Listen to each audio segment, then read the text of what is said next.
compliance with the Open Public Meetings Act, PL 1975, Chapter 231, the notice requirements have been satisfied. Meeting dates for the year are listed in the annual agenda.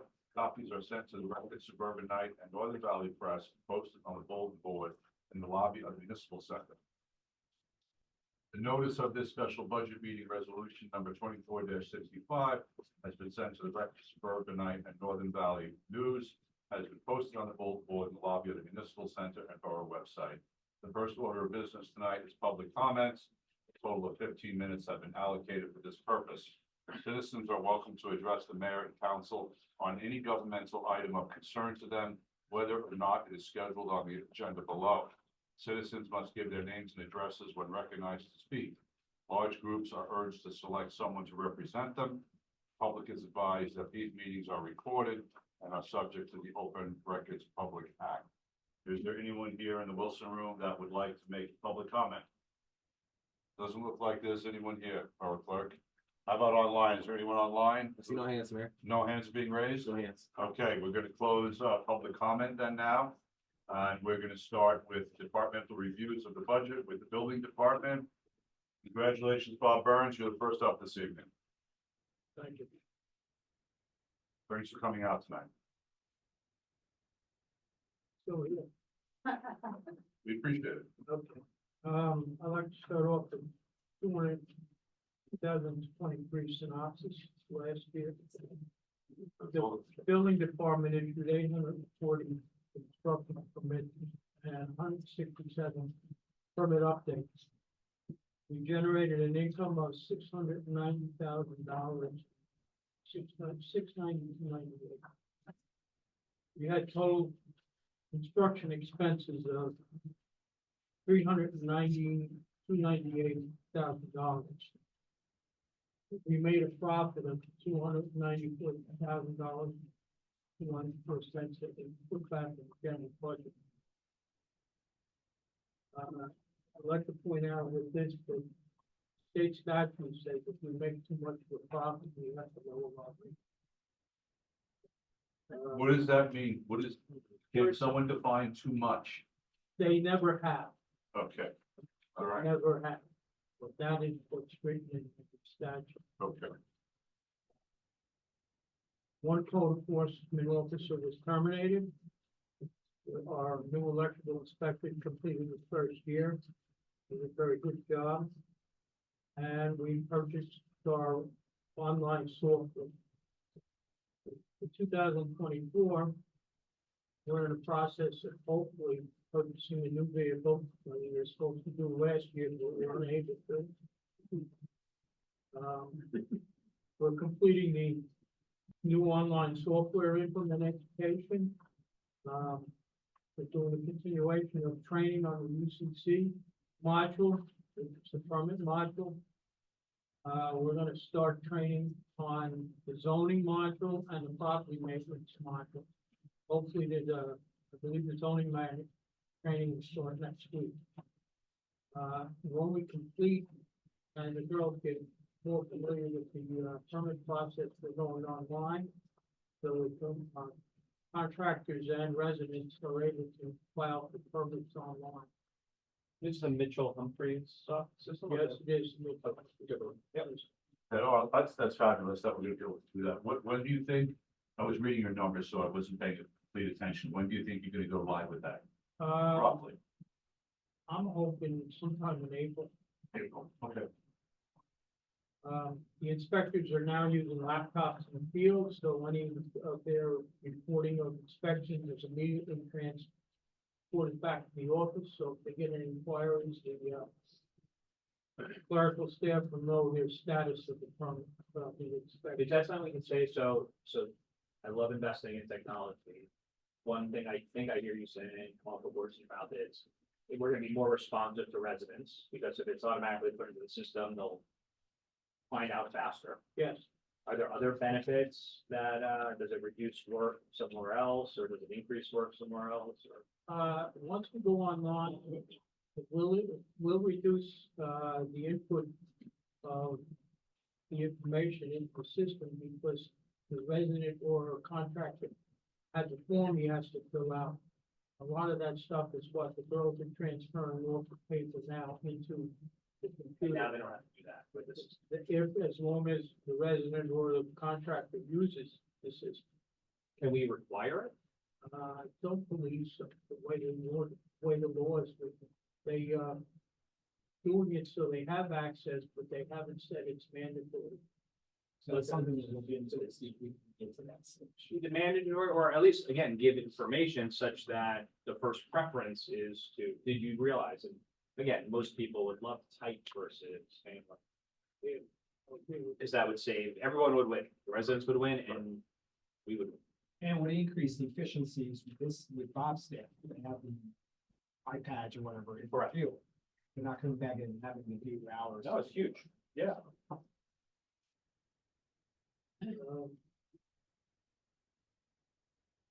Our plumbing inspector has, resigned. And currently are using, temporary inspectors to do plumbing inspections. He found a better job in another town. What do you find, a full-time job? He found a full-time job and he's also maintaining a part-time job. So he's part-time for us? No. He's part-time somewhere else? Different town, one of the, actually, it's the town next door where he's, Why couldn't we keep him part-time here? he didn't want to. And salary wise, he's making as much there as he was making with his 5 towns in the book. That's one of the. On my budget, the only budget, What page you work? not on anything. Yeah. I have, three different budgets, so only, UCC, zoning and building. The zoning and building rose a little bit, and that's due to the maintenance cost for the new software. The UCC budget actually decreased. Any other line item decreases or increases are due to a realignment of expenses, show where the item is coming from and the line item.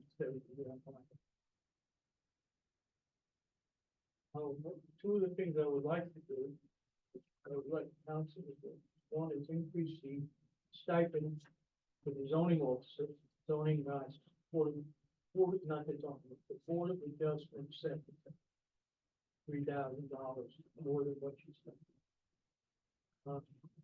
She has obtained certification. Worked last year as her first year, she did an excellent job. And through conversations with, prior administrator, she was promised the increase in salary.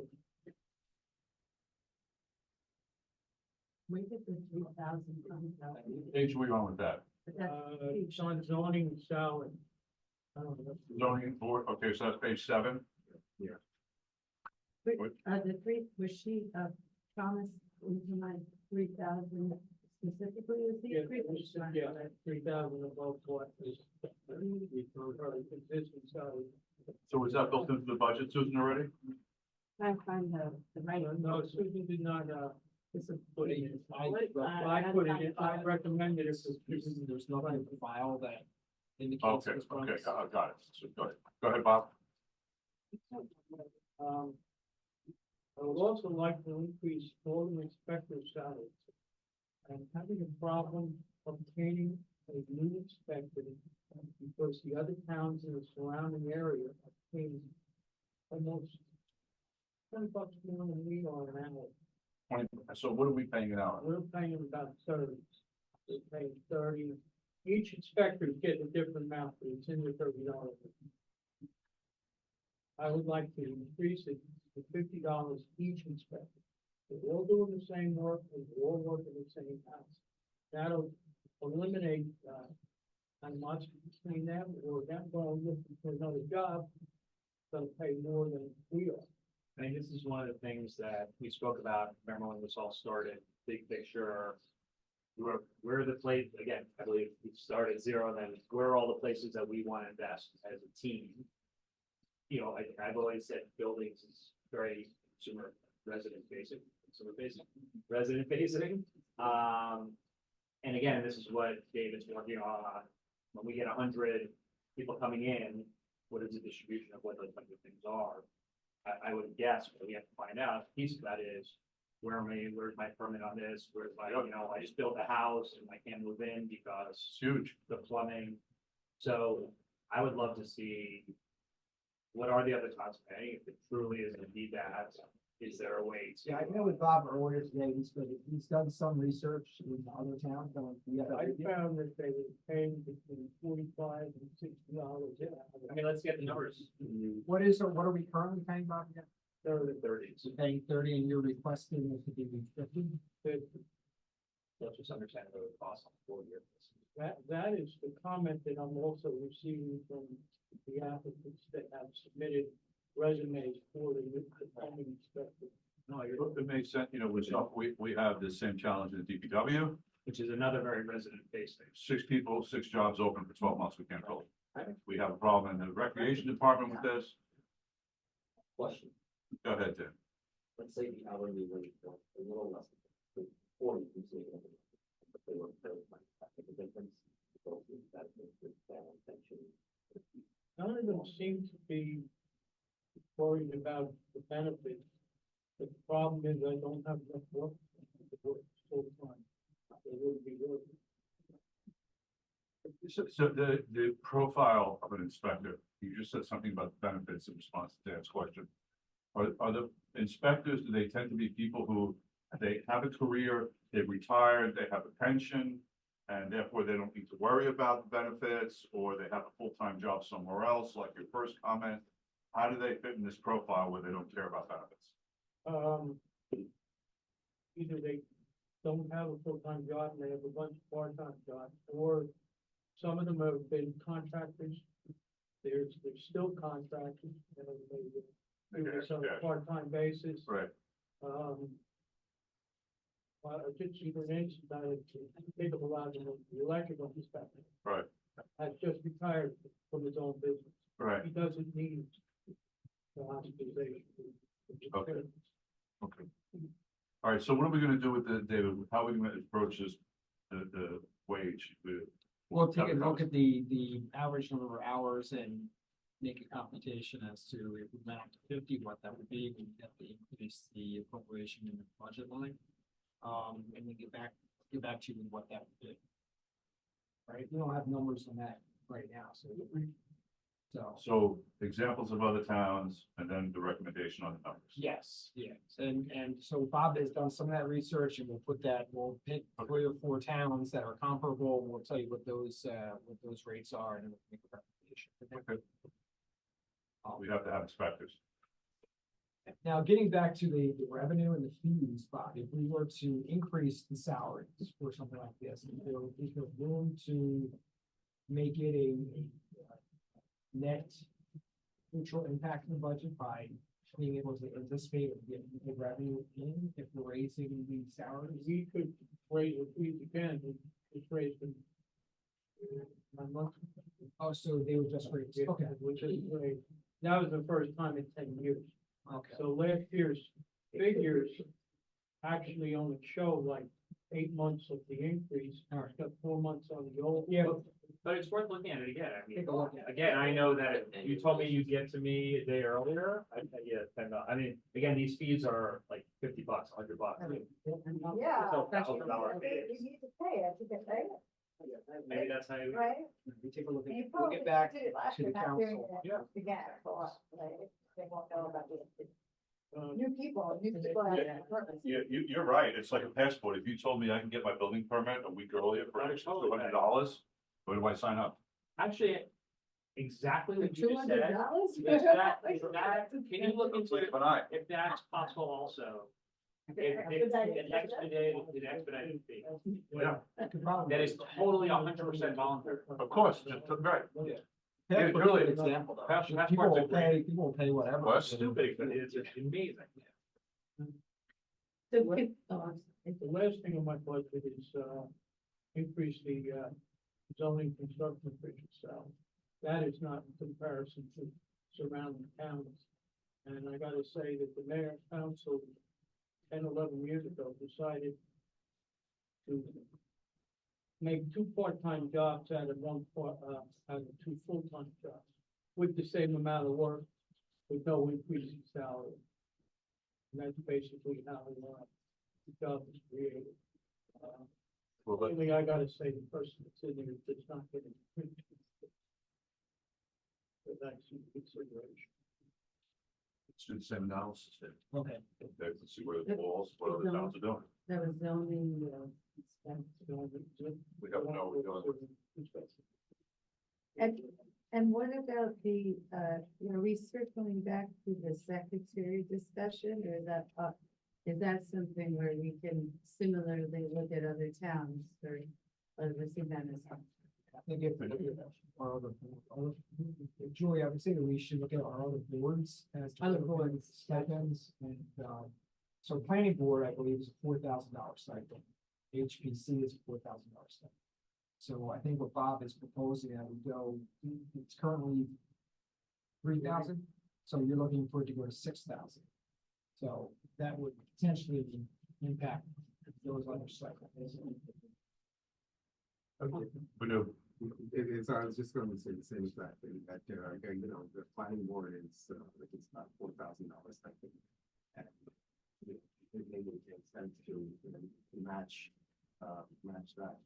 I mean, the planning board has, they don't often have a work session, but they have a work session and they have a regular session, every month. Zoning board only have the one meeting. I mean, it used to every so often have a second meeting. But if you're going by just the number of meetings, and, you know, zoning board does have fewer meetings. So the issue is apparently my predecessor made a promise that this would get done. There's nothing in the file to that effect. And even if he did, it would have to be something that the council would have to vote on, so. I have a question, so we'll look at that, see what's right, with an eye in mind of, we want to be consistent with the stipends. Now, to Manu's point, if someone's working twice or three times as much as the other person, that's gonna be taken into consideration, but I have a bigger question. Why do we do stipends instead of just paying people all the time? That's a good question. I mean, I have seen it done both ways in several capacities. But I think it's because the stipend is not taxable or. Yeah. Well, it's not pensionable. pensionable. Right, that's why. But so for your employee, they would probably prefer it to be part of their base salary.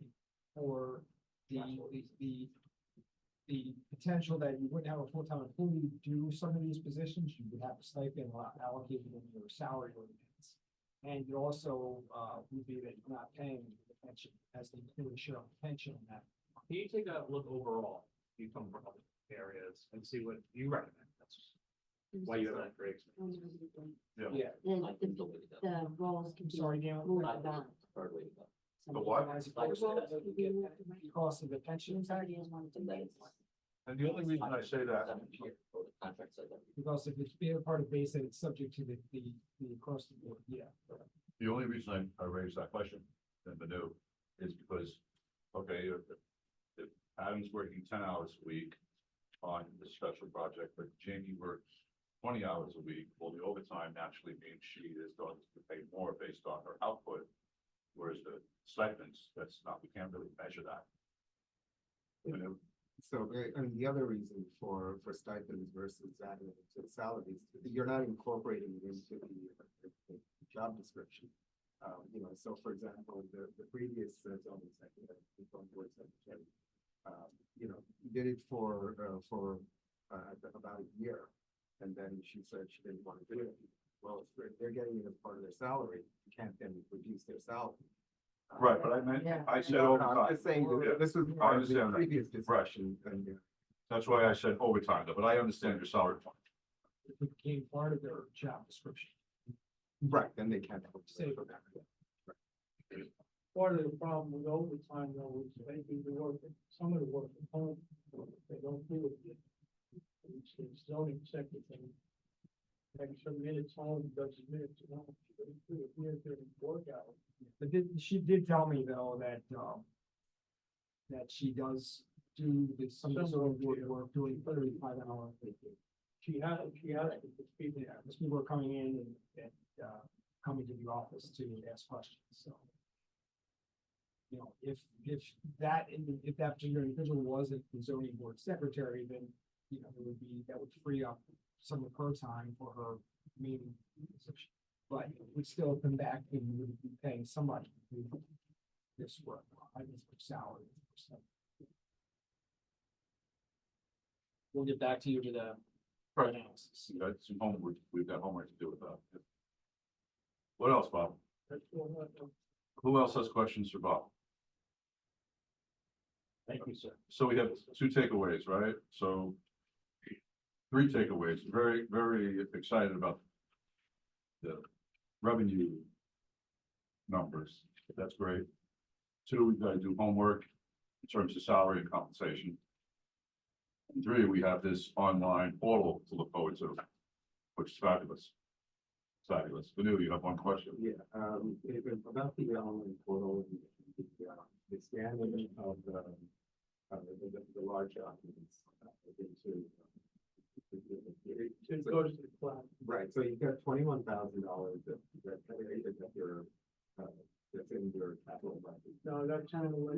We took it out. Oh, We took it out. so this. Is it operating?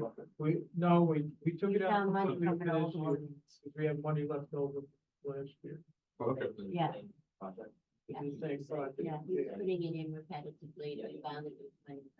Right, so until this year, that has been going, for 7 or 8 years. It's still going on, but we still have paper, Right. it's still required. to get that. Sure, and the question is, it'll go on forever, but at some point, will that 21,000 come down to, you know, where you just. I'm gonna say yes, because last year it did come down. And so maybe, you know, for example, next year, when we have the budget, that would be to show us 10,000. Okay, let's Or show whatever. And Yeah, then, we have an error. and then is there an interface between, that and the, No. Here, so no way for people to get, the drawings. To which that's. if you are the contractor or the resident, Yeah, that's probably about a have hundred access fifty to thousand. what's wrong. You can't get someone else, You have to open. even that, it's, limited because of homeland security. reasons. I mean, people can come in and, they can't, they're printed out. So Bob, to clarify, are you required to accept paper? Is there a point where you can require all the plans to be submitted digitally? Right now, we accept paper, we have to accept paper. Is that a statutory requirement or is that? Well, it's kind of a statutory requirement for those that don't, before, come in online. We don't have the facilities to read blueprints. That's gonna be another issue, To do what? What blueprint? to read blueprints. Be digital. Yeah, to put it in the. That would be another expense. So do you want a screen or do you want to be able to print them out? Either or, it's, at this point, we haven't even addressed them. But the scanning though is to eliminate the storage of paper. To eliminate the storage. So what I'm looking at is if you said, June 1st of this year, you're gonna say, we're only gonna accept digital. Now you don't have to scan in those paper documents, they're already digital. So, from day one, go up forward, that's it. So about the paper, One of most those. of the applicants coming in, do already have it in like a digital form anyway. So they can send you whatever, PDF or. They use multiple. Or they. Right. Homeowner. Yeah, but how many, homeowners do you get, they come and send it in versus. I couldn't answer it. I mean, 50%, half, and for. Say 50%. So the others, you do get a digital. we don't receive anything digital now. We haven't asked for it because we can't read it. Because I mean, I know for the meetings, zoning board meetings, they have it all, you know, we're still doing the remote, meetings. So everything is presented in digital form.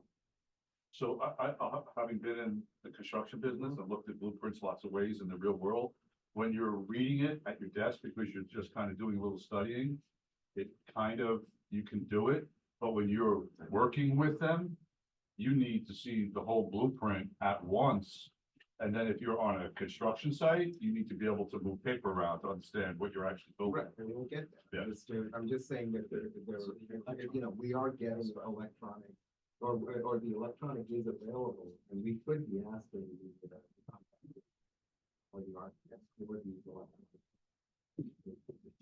We could be asked them, but like I said, we can't read the footprints. But it's so small. So are you talking about a printer or a screen that's 3x4? Okay, I think we're good, Bob. Thank you. Thank you, I sir. did, With mention three, the car, didn't I? yeah, he needs another 10. Oh, what, so we didn't talk about Well, that. that's the cost of an electric vehicle versus. Yeah, it's- cost of fuel. It's $40,000 allocated last year. It wasn't enough to buy an electric vehicle. I went and tried a couple of them so far, and they're all about $50,000. So, 254. There's nothing on the state. We don't have any other cars, so we gotta look at the cars. Well, this No, is we- replacing the one that's now. You know, but even from another department, I mean, I haven't looked at all we usually get a list of all the cars across the entire car. Did you get your food list? Yes, in the back, right? But I mean, about that though, so Yeah. just to Dan's question is asking, these are the state ones. That's just so disheartening that these state ones are more money than if you went and bought it yourself. I bought an electric vehicle for $38,000 6 months ago. So why couldn't we, And it got dropped down to 29. so why couldn't we buy one for 38,000? That's my question. I don't know. Chevy Bolt. The problem. That's all. Well, first of all, we have to buy a hatchback. That's you, bitch. Yeah, we have to buy Otherwise, you gotta put it in the O&E. operate Right, gray areas. So that's one thing. let's see if we can get something, right. Um, If we can look at other numbers they use, I whatever. have shop, Off I'm lease. sick of the one brand. We get one off lease, Right. right? You know, from a dealership, for 25,000 for electric. Okay, something off lease doesn't have to be brand new, because we're gonna beat the life out of it, might as well buy it used. Oh, We're not taking it on cross-country expeditions. It's going to Churchill and Woodland Street in Essex. Or any of the cars that lease. 100%. Okay, good. Okay, all right, Bob. Sir. Thank you, Bob. Thank you. Next. All right, planning board, Nicole Osborne is with us online here. Mary Beth Williams, the chair, couldn't make it. Hey, Nicole, how you doing? Oh, can you hear us at all? We can't hear you. Yes, good evening. How are you? Good, now we can hear you. Yep. Excellent. We're just rolling you a little closer. Okay. Okay. How you doing, Nicole? Hi, everyone. Thank Nice you for to see having me. Nice to see you as well. All right. So the whole council is here. David Fanslaw, the new borough administrator, the borough clerk, the CFO, the whole gang. Okay. So All right, so- typically- Did you Go ahead. attend the budget meeting last year? No, I did not. All right, so typically this process is you walk us through any narrative you want to talk about for discussion purposes. And then the council will have, and if there's any numbers you want to point out that are different than last year, and then the council will have questions for you. You do not need to go down line by line unless the council has specific questions about anything in here. Okay, sounds good. So go ahead. All right, so good evening. I'm Nicole Osborne, the Vice Chair of the Planning Board. And as the mayor stated, I'm presenting to you this evening in the absence of our chair, Mary Beth Wellman. I'll direct your attention to the Planning Board's proposed 2024 budget that is before you. The planning board continues to work diligently in helping to best grow and develop the borough with review of site plan applications as they are submitted. If required, we hold 2 meetings per month on the second and fourth Wednesday to facilitate large development projects. If additional meetings are needed to be scheduled, the overtime stipend line would be charged from our budget. We are currently fine-tuning the payment in lieu of parking ordinance as a recommendation to the mayor and council for new downtown development. To correct inconsistencies in our land use development regulations, we are researching and reviewing our ordinance so that changes can be made. Additionally, the planning board, along with the mayor and council and our planner, we will embark on the review of the upcoming 4th round of the New Jersey Affordable Housing Compliance Obligation. The borough has a constitutional obligation, as you know, to provide a realistic opportunity for the production of low and moderate income affordable housing. So to put all of this into context, I want to highlight 3 points. First, the amendment to the 2018 housing element and fair share of the master plan was just adopted in October 2023. Secondly, the 3rd round covers obligations up to June 30th, 2025. And lastly, the upcoming 4th round is a 10-year period between July 1st, 2025 and June 30th, 2035. During this time frame, the borough will have to prepare a new fair share plan. So while the 4th round obligation numbers have not yet been determined, leading up to the 4th round, we will have to do 3 things. 1, be aware that more affordable housing units may be required than what our current zoning provides. Secondly, that same recently approved fair share plans may still be considered realistic by the courts. And lastly, we will have to take a deep dive into the borough's vacant land inventory. So as you can see, the planning board has done a lot of work, and we still have more work to do to accomplish these obligations. From a budgetary standpoint, the borough is not responsible for any invoices from the professionals associated with these matters. The professionals will be paid from the Housing Trust Fund. Are there any questions? Very good, thank you. You're welcome. All right, questions from council members? So it looks like here the total budget's $53,000. Yes, That's what's recommended? that's what's recommended. We did have a stipend. We requested a $2,000 stipend for our backup planning board secretary. We had a request to increase $400 to post in the various publications that are required by law, and an increase of $40,000 to cover unanticipated legal matters, as well as the $2,000 for our board secretary to attend conferences and, you know, to maintain her credentials.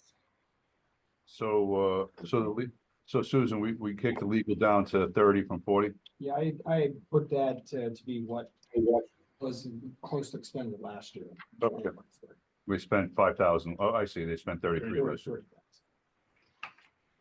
And there might be one item that could come out, so I think it's the maintenance and repair equipment. They're charging something for Mitchell Humphreys there, and it's not needed in their plan. What's that?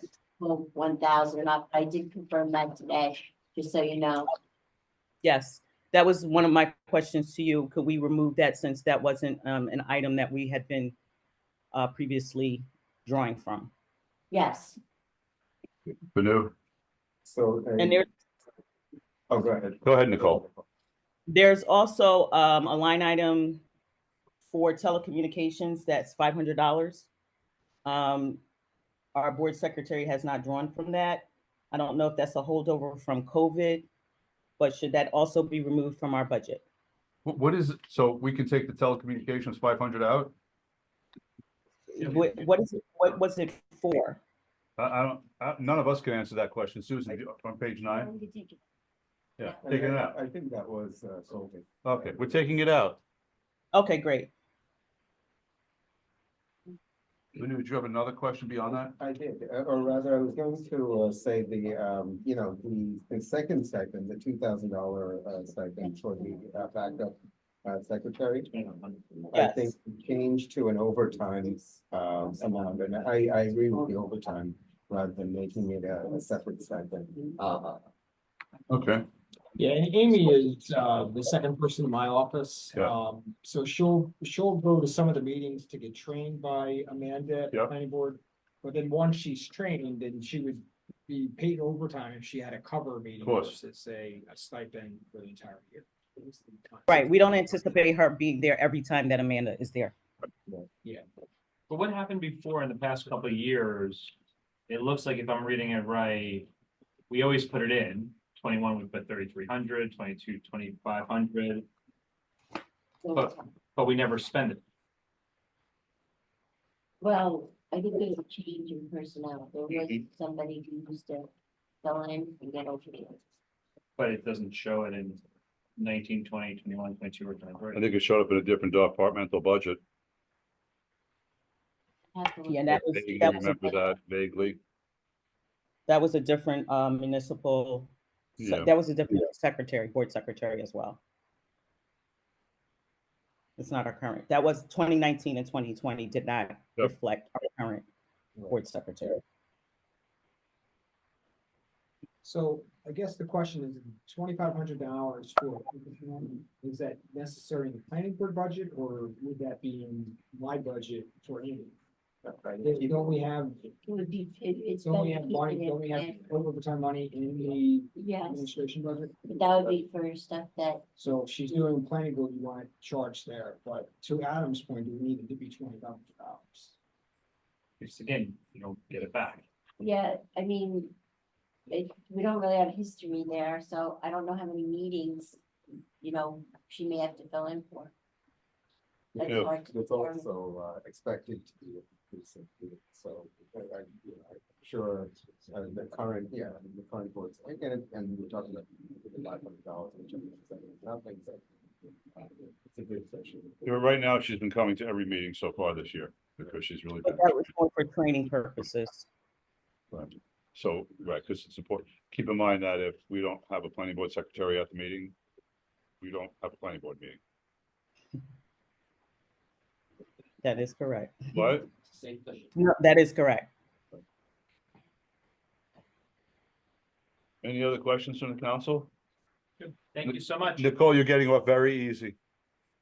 Thank you. I appreciate that. If you came down here, you could have had some pizza though. Oh, okay. Next time.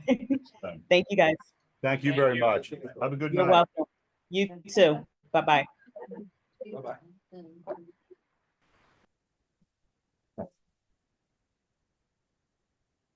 Interesting. You take a.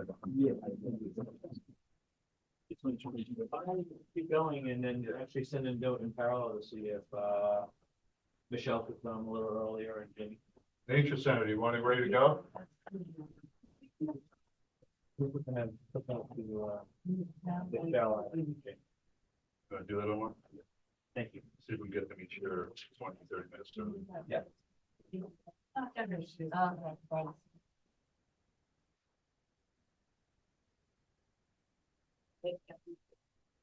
Good. You? Everybody gets a whole time. Where's the Nature Center package? Here's one. Oh, We're gonna- we were taking it out of. We come back. It's in the admin. They're not on that.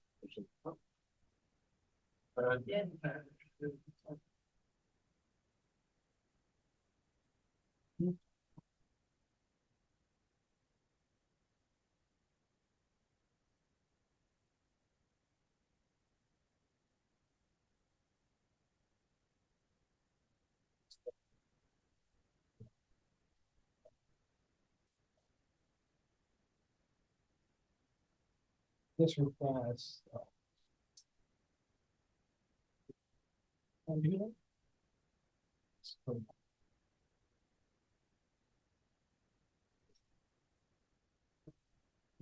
One second. Yeah. Okay, thank you, so now, so. Maybe old one. Oh, sorry.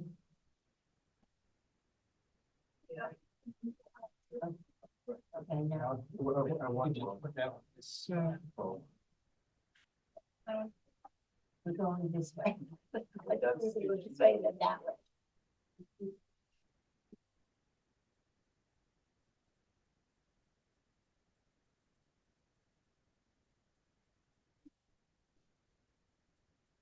All right. I'll bring everything. Blue.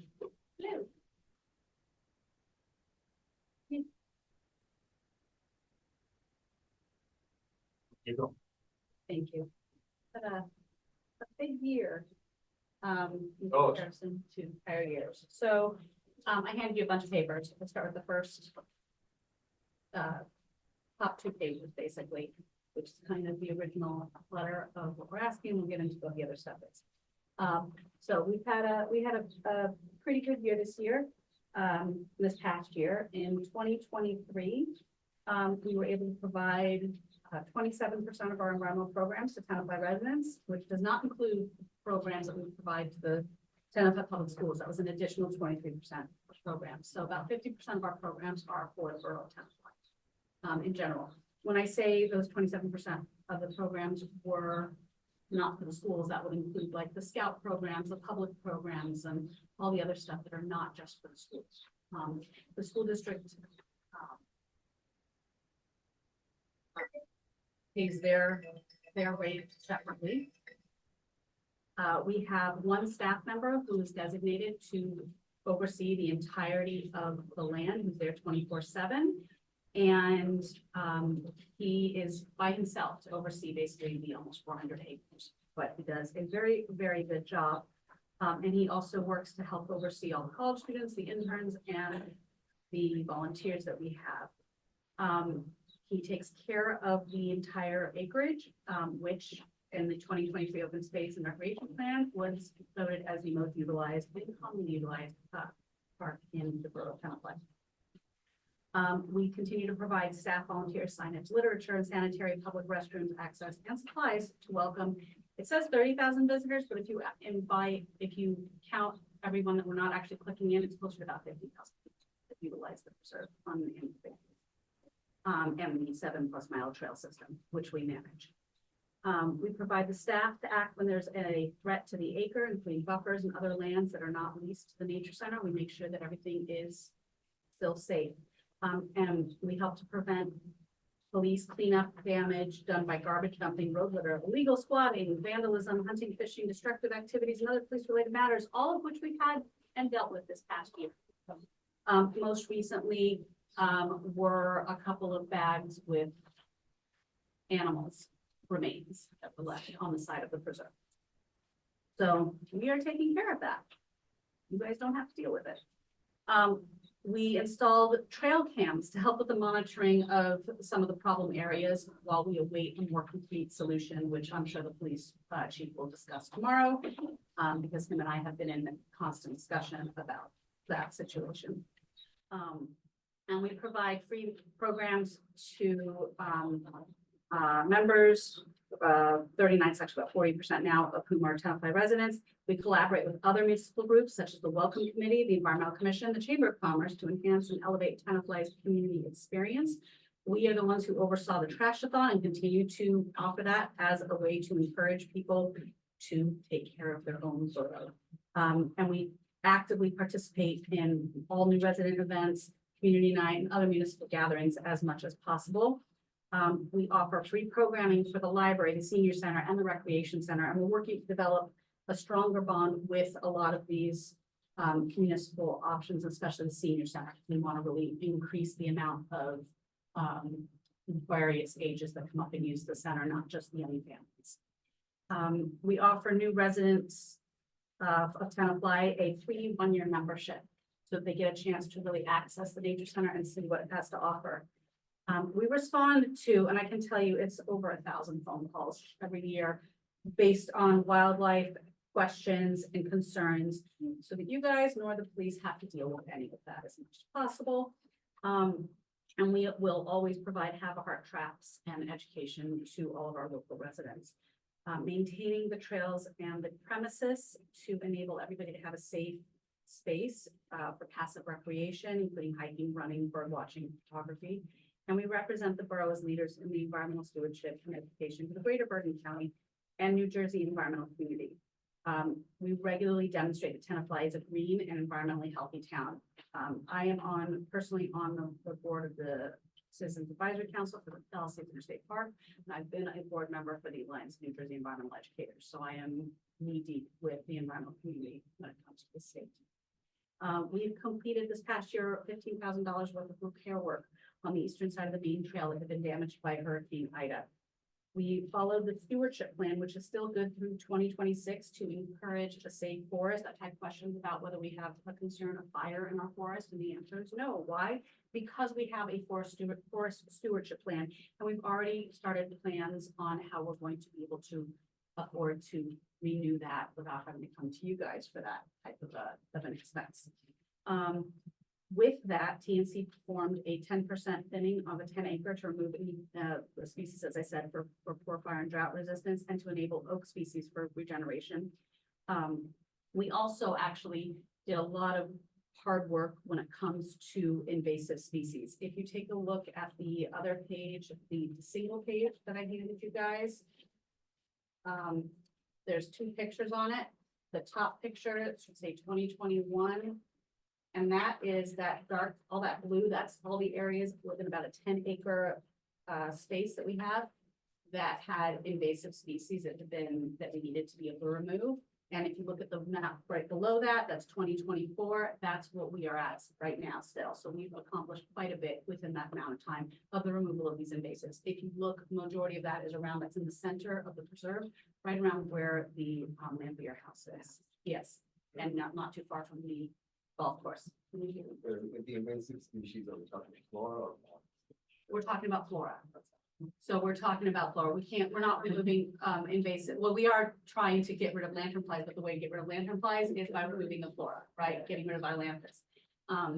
And so, but majority of this was actually privet, wisteria, Japanese knotweed, all the other fun stuff that goes everywhere. Bamboo, fun stuff. So we've been hard at work in terms of removing that. Once again, this is about a 10-acre plot of land out of the 400. There's still a lot to go. By doing some of this, we've taken steps to increase the resilience of our forest to respond to climate change and weather patterns, i.e. flooding, and making sure that we don't have as many issues in the future of the preserve. This past year, as you all should be aware, we submitted and obtained the Green Acres Grant in conjunction with the borough to continue the pond preservation.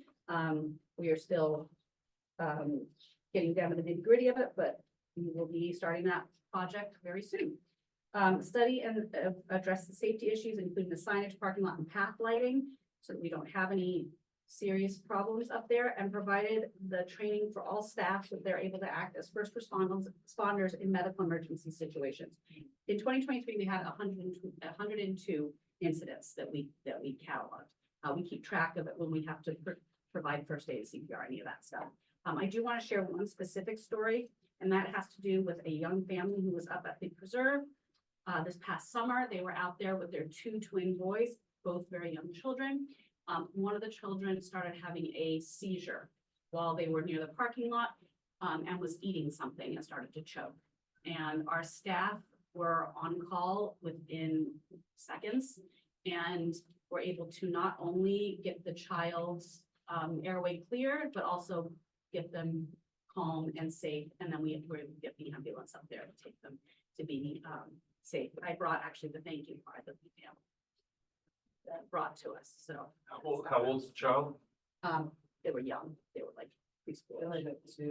Yeah, it was Very it was a set of twins, and it was one of the twins. So yeah, the parents didn't know what to do. The grandmother didn't know what to do. They were so our staff though are trained to be able to handle that and to be able to act as emergency responders when needed. And we oversee up to two, plus, there's a lot of them, volunteers who provide over 4,694 hours, which is, if you get a minimum wage value of that, it's about $66,000 that we're taking care of. So we do a lot.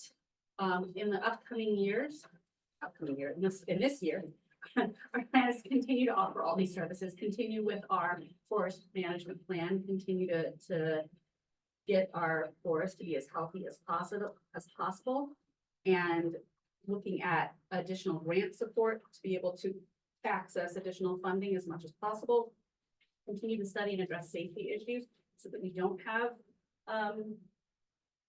animals left on our property that shouldn't be there. And any of the other incidences that we've had, there were 2 incidences of major dumping this year where it was like contractor work that was being dumped on our property, and we were able to get that. Where were they dumping it? One was off of, the other side of Hudson Avenue by the house, and one was, I believe off Hazel. Where they come at night? Yeah, they come in and do that. So we are able to, now we have, the trail cams in the area, so that if people try to do that again, we will hopefully catch their cars and license plates to prevent that. And that is all being, of course, relayed with the, police department and the state that they're trying to stop and curb dumping. We will continue to execute our stewardship plan for developing, monitoring, and mapping the invasive species to increase our health, our forest health, and the biodiversity found there. And we continue to promote and support the local businesses here within the borough by bringing people in to continue to encourage them to then utilize the other resources here. I.e., go grab a coffee at a coffee shop, go have dinner at the diner. There's always ways to pair up. And we will continue to update our education programs to engage new residents and members. While we're very grateful for all the support the borough has given in the past, we continue to come back and respectfully ask for this year for an amount of $60,000 to help us with our general operation of the land. Overseeing a quarter of the property of the borough of Tenafly takes a lot, and I've got one guy who's basically doing it all. With obviously the rest of the help of the nature center, but he's getting a lot of it done very quickly. So last year was, the ask was 40,000, right? Last year was We 50. did 50 last year, Yes. and that 100% that came out of the open space fund, right? Yes. Yes. And How much was our open space? What did we get? 400,000? Every year we get a little more than 400,000, right? A magnitude, what did we expend last year out of open space in 23? We did quite a bit, right? We had the 398 for one of the grants. There was a couple of other ones that not one of the ones that we applied for, we were gonna get the 87 back. Anything that we were doing with open space, I mean, I could run a report, but it was up there. We took out what we took in, basically, sounds But like. we took out more than what we took in last year. And so far this year, what's targeted for open space? The other new. Similar thing, like Pickleball. pickleball was Yeah. that was last Okay. year, it's the other. Yeah, we didn't, but I'll He's- do that. Right, so Pickleball. these projects are, Yeah. you know. Yeah. How much is the membership? Membership for a family is $60 for the year. There are.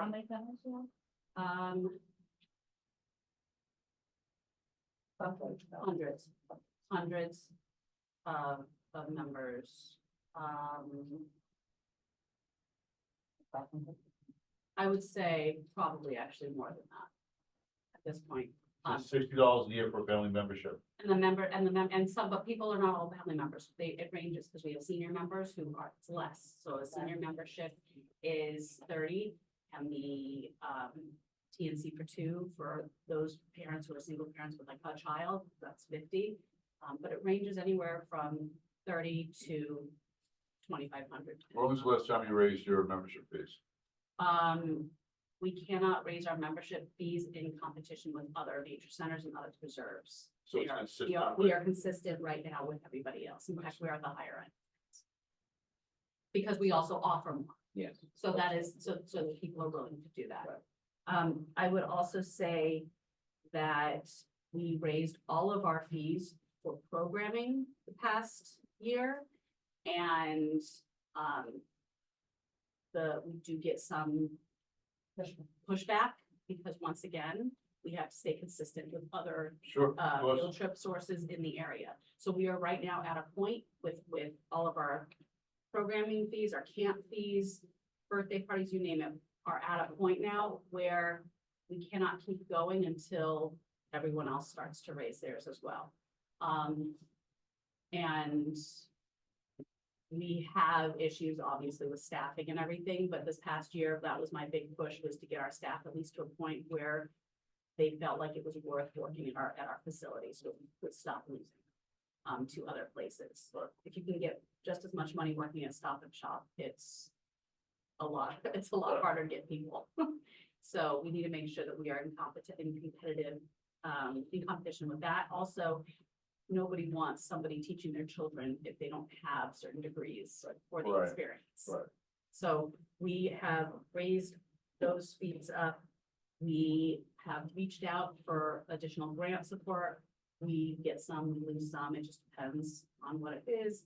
And we continue to reach out for grants, and we continue to reach out for other things. We only started really pushing grant support back in 2019 in the level that we are at this point. So would Banu, you say, sorry. Julie, then Banu. so would you say, Deborah, that the 60,000 represents kind of a general assistance, like you put it into these areas that you see the need? So that is specifically to help with land stewardship. That is really where it's going. It's going to help with our land stewardship. It's helping me be able to have a staff member who oversees that property, so that we have somebody on the ground and who is overseeing that 24/7. Which, once again, that's how we catch the people who are doing dumpings and who are having, and when we have the encampment last year that had to be cleaned up. So we're taking care of that. And so that is our initial ask. And just keep in mind that represents only 6% of the total of the Nature Center's budget, The Delta or the 60,000? the 60,000. So you have about $1 million budget? Yes, Manu, go ahead. And so how has that changed from last year? inflation, 50,000 was Yes. much of- 50,000, and now we have some inflation on materials. Supplies are just more expensive. And to be honest, I need to be able to pay people. No, no, Yeah. I'm just asking, you had 50,000 represent what percentage of the total budget? It was also about 5%, 5-6%, yeah. Yeah. And, You usually usually have about 8% or so, but last year it was about 5-6%. how was your non-borrowed funding increasing or Every year. so? I guess it's similar. Every year. Some of our biggest leaps have happened in education. I can tell you, when I started, the education budget was only $28,000. And last year it was well over 600,000. So You've been there a long time. I've been there for 20 years. But it's still 20 years. Yes, but that's still a huge increase when you think about it in a 20-year span. And then the other thing that I wanted to bring up, and some of you learned about this on Sunday, was the new initiative that we are trying to put together, which is recognizing that the trail network at the Nature Center is in need of accessibility upgrades to accommodate visitors of all ages and abilities. The Nature Center has begun to pursue a design solution based on universal design principles. The immediate objective is to redevelop the Yellow Trail in such a way that it becomes inviting, useful, and memorable destination for people of all ages and physical abilities to the greatest extent possible. In 2020, I personally saw hundreds of people trying to come to the Nature Center who physically couldn't then make it around anywhere away from the parking lot. They would be able to get to like where the picnic benches are, and then they have to come back and leave.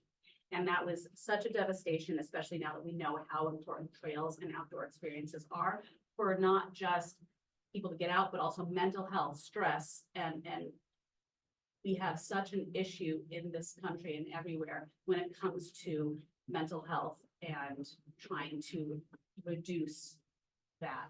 It would be really quite helpful to the entire community. We are now at a step, though, where funding must be secured to create a master plan for this project. This funding, most grants will not fund, which is why we cannot go and get a grant for it. In order to develop the master plan so that we can begin to access additional funding through state and foundational grants, we're asking the support of the town for this vital initiative, as this will help and contribute to not just the nature center, it will contribute to the entire community at large. So, okay. Yes. Julie then Benu, then I have a question. I wanted to know, maybe David knows this, maybe Susan. Would I have a feeling it's probably, the answer is probably no. But, this money to map the, idea of getting, accessible trails, is it one of the things that could be an idea for the county open space grant or not? So you know how right now we're gathering up ideas for the county open space. Is this one where it's like, no, because we don't know, we're gonna actually build the trail? I know the answer to that You one. do? Yep, because we've spoken with other people who have accomplished similar projects, and they basically said to us that the open space money can be utilized when we are starting to talk about the construction of it.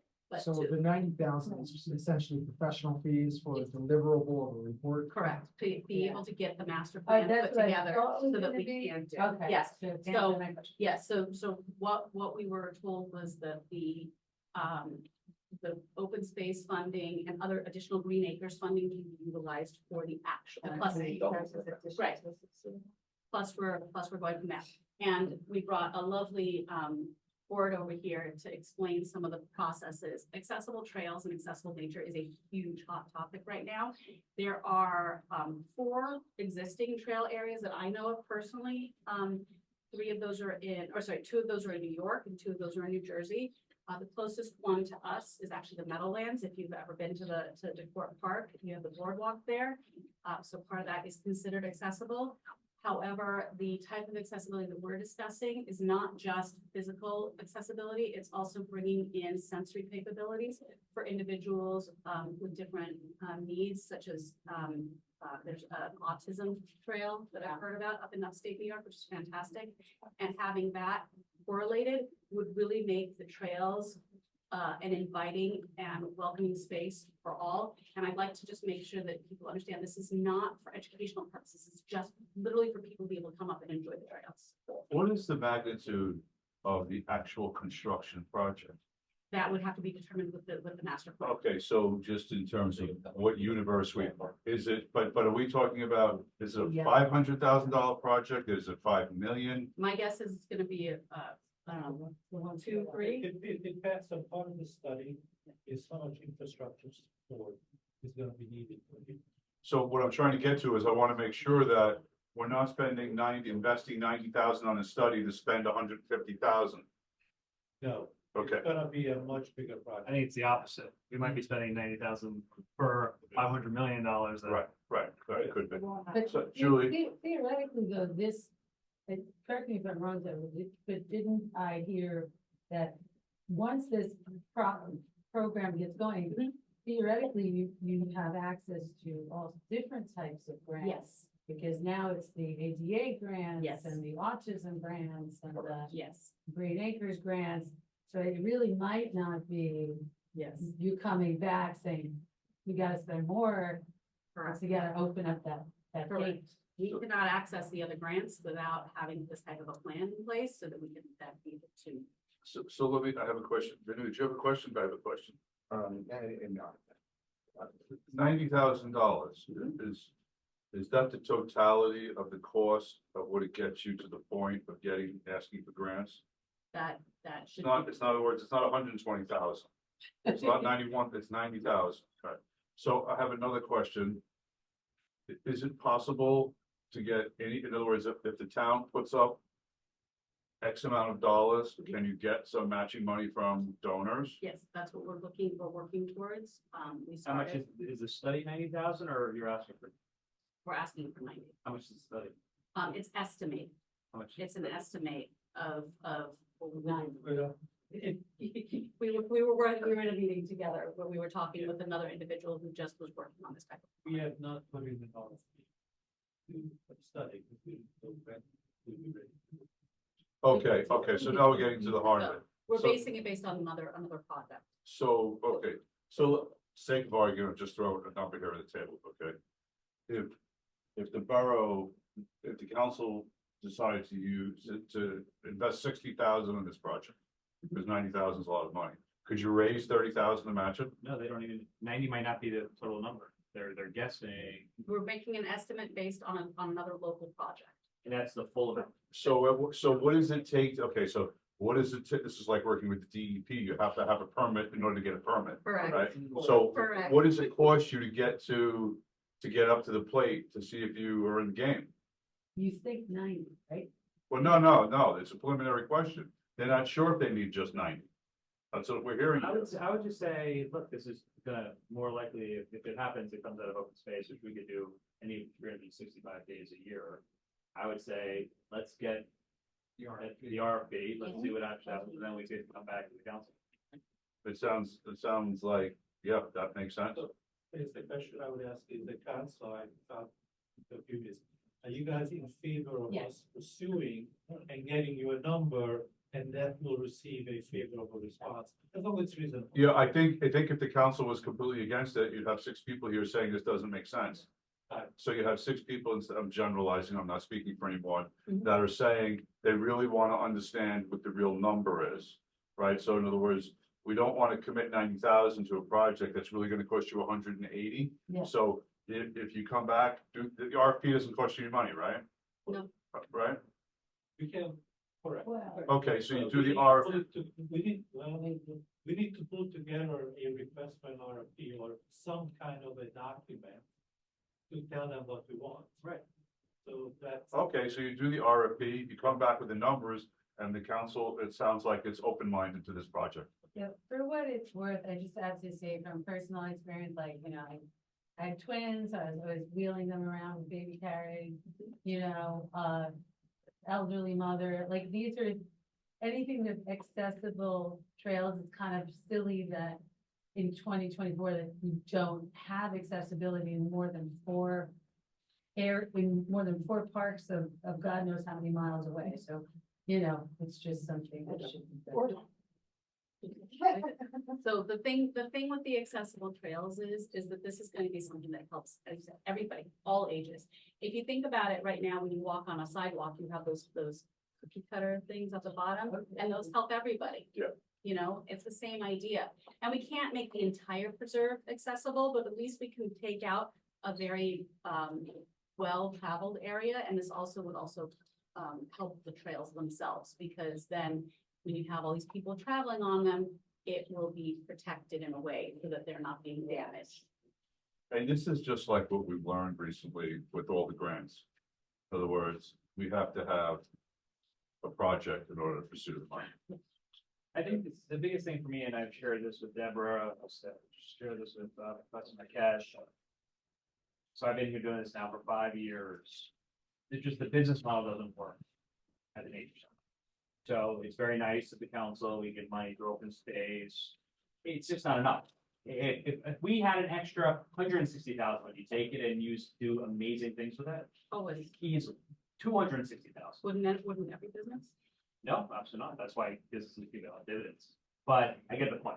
So, but this is a place that is just massively under invested. We can put so much more. We have to find a revenue generating source to do more with nature. So, but it cannot be continuing with the education side, because the education Which is fine. is at that level of where we have now That you- stretched it and pulled it to the So point you are of- absolutely expert at it. I think that, look, I've been very clear publicly with my passion around very sustainable rope scores. We have to find a way, it just doesn't work. When we bring ideas, I want to do all of these things. All we're doing is just adding more cost to the system versus finding revenue generating streams.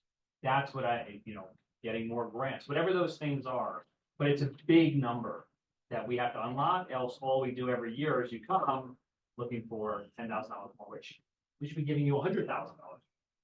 So that's what my big thing, I really would very much challenge the team and the board to look at the operating model, look at the business model, it's just not working. So when you look at nonprofits in general, this is the standard business model for all nonprofits. There are nonprofits that have figured out how to do it, whether they, whatever the events, I was so lucky to go on Sunday. People are giving out free trips to the space shuttle, the space. I don't know what they do. I wish I spent more time in nonprofit, but there are trillions of nonprofits that do really well. And again, I want to help, but we have to do something differently. The only thing I am certain on, if we do not do something differently, guess what's going to happen next year? You're going to come for $70,000, which is still not nearly enough. And, something. So what will it take to move this ropes course forward? What would be the next step? Or another idea. Or another idea? So the ropes course right now, the board would still need to be able to vote on it, and the underlying idea of that is the location of where it would be placed, so that it does not affect the property away from its intended use, its initial intended use. I.e. parking lots aren't gonna be built in the middle of the forest. We couldn't build a building in the middle of the forest like that, so how are we gonna be able to get? So what if we assume you don't have to build a parking lot? And the entrance is through the nature center, and it's on what is the name of that? The East Hill Playground area. There's no entrances from the streets whatsoever. The ropes course is only accessible by walking through the nature center. The parking is off-site, Not, Offsite. not, no concrete or blacktop in the nature center at all. It's absolutely something that I'm interested, I'm willing to pursue. This is why I went with you and met with the folks a few years ago.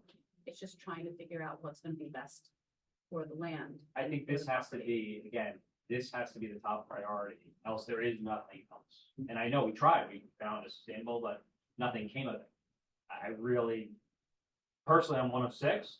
I really see, you need to see an up or down vote. And again, I'm not telling you the answer, I'm telling you the board should decide that. But if the board is not looking to do that, what else are they looking to do? It's not working. It's just not working. We just can't we don't do enough.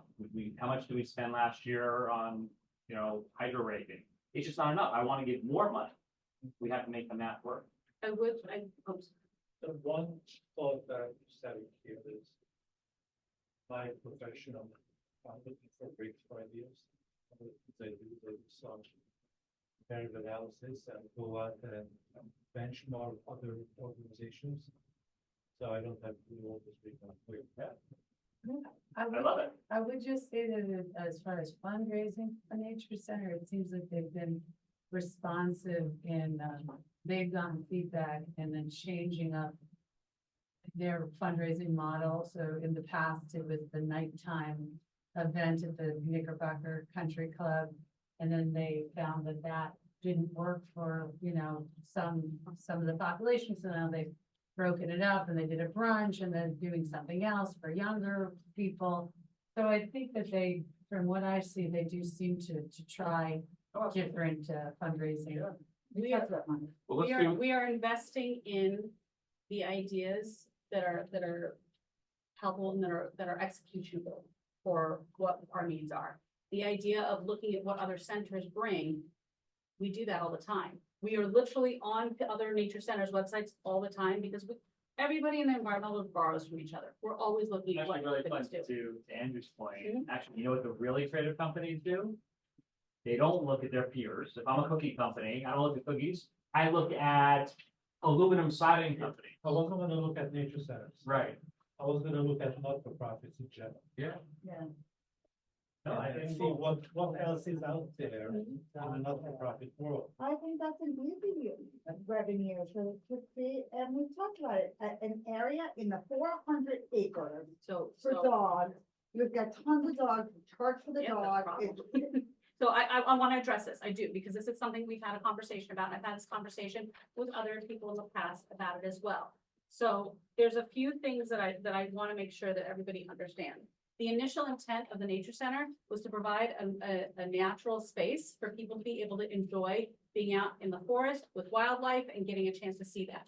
The very nature of having a dog on a preserve, on a piece of land, scares away wildlife by its very nature of being considered a predator and being seen as such. Not only that, and you're talking to someone who loves dogs and loves animals, like, this is what I do. But on top of that, being able to allow people to come onto the preserve, they're already coming onto the preserve with their animals, not even following basic rules and laws that are not even just our rules, coming onto the preserve without them being leashed and then having those dogs attack small children and older children who have special needs or things like that. How many schools do you know that have dogs allowed on their property? I go to Rockley, no, I go to Rockley Country Club. Yeah. I go to Rockley, I take my dog. They put on, you say you have to leash it, leash your dog. There are wildlife, other nature centers have dogs. I'm not, And they have, I get it, they have 400 problems. acres, Mhm.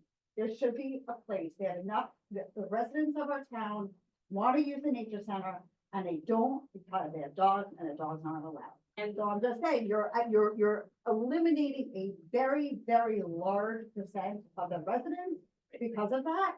It's your choice. I'm just saying, they're not gonna contribute, they're not gonna go, they're not gonna be a member because it doesn't satisfy their family, and there are other places that do. So you can't tell me that it doesn't, that no nature center in the world because allows dogs, because No. Coaster does, Rockley does.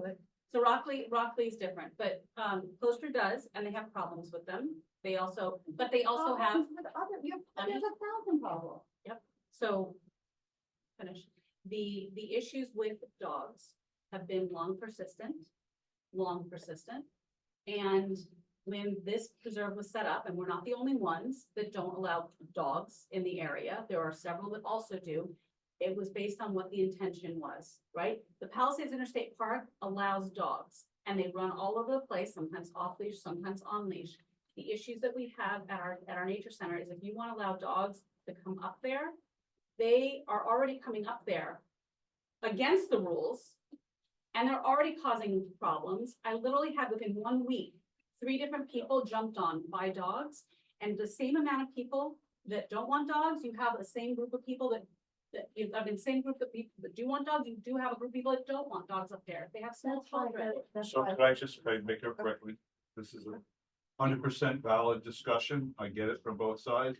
But I think it's kind of, we're getting a little bit off, but continue the conversation, but let's get focused back on money. And I'm happy That's to what I was create a thinking, solution. charge money for the dog. Fair enough, fair enough. No, and just like I say, I'm happy to figure out a creative solution. I'm more than happy to try to figure something out. I just don't want to see a bigger problem created with this. Because once again, I have one person that helps oversee and helps me police the land. One person. And if we now add having to monitor dogs on the property, that's a whole other level. All right, so I would recommend you take this conversation offline, but continue it. All right, any other questions for Deborah about money? Okay, all right. I think we're good. Great. We have a roadmap, right? Sorry, we have to be clear on the money we're. Yeah. Oh, So that would be. and, The 60. 60. Number for the 90. Wait to the. so, Yeah. two separate things. Ask is 60, so that's a yes or a no. Yes. The 90 is, they've got to come back now with an RFP, and then we'll have, it sounds like everyone is favorable towards that, based on the results of the RFP. And just so you know, this other packet I gave you is our initial report that we put together. So that we know that this is actually even a possibility to do on the land. All right. Because we wouldn't want to pursue it unless we knew it was actually. Everybody else okay with the 60 coming out of open space, not the operating budget? Okay. Thank you for being here tonight. I think it's gonna be exciting for everybody. So, yeah.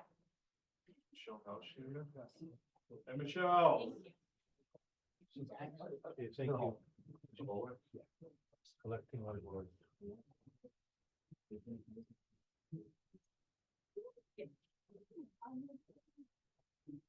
And I would try. That's the little. Once again.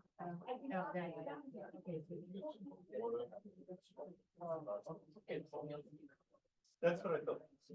There's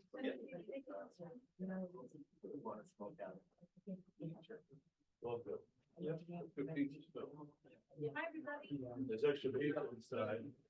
Oh, we got a whole crew. Right here and here. Hey, everybody, how you doing? All right, come on in. Senior Center is up first. Michelle, take a seat right there.